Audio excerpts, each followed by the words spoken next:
Dans cette séquence, nous allons faire deux exemples d'application par rapport à la forme trigonométrique que nous venons de voir. Donc, première chose, nous avons un complexe tel que le module de z vaut 2 et que l'argument de z vaut pi sur 3. Donc, pour faire ça, déjà dans cette séquence, il va falloir absolument que vous connaissiez vos angles remarquables.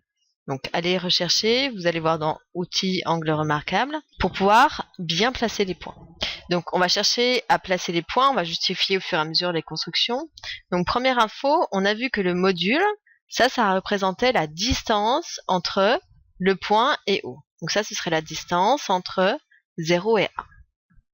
Donc, cette distance, elle serait de 2.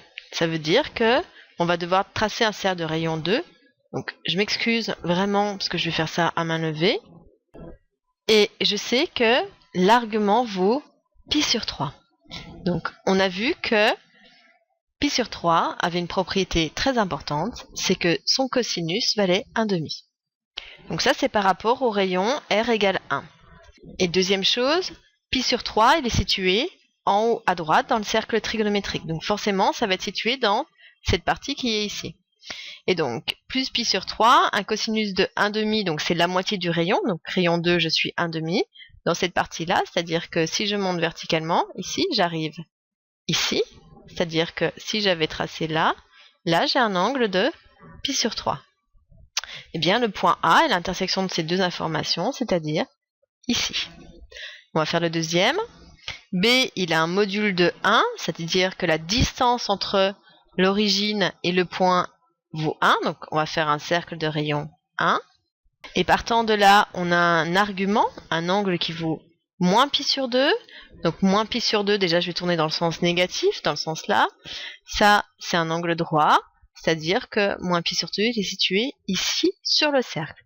Donc le point B, il est là. Et troisième chose, le point C, lui, il a un module de 3. Donc on va avoir un cercle de rayon 3. Alors il est encore très moche, je suis désolée. Et sur ce cercle de rayon 3, nous allons devoir placer 5 pi sur 6.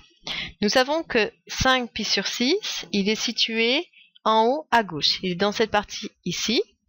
Et en plus, la propriété de 5 pi sur 6, il est par rapport à son sinus. On sait que sinus de 5 pi sur 6, c'est le partage en pi sur 6, il vaut plus 1/2.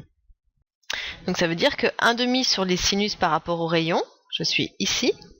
Et donc si je reporte sur mon cercle dans le bon quart, nous sommes ici. Ça veut dire que l'angle ici vaut 5 pi sur 6. Ça veut dire que le point C, il est ici.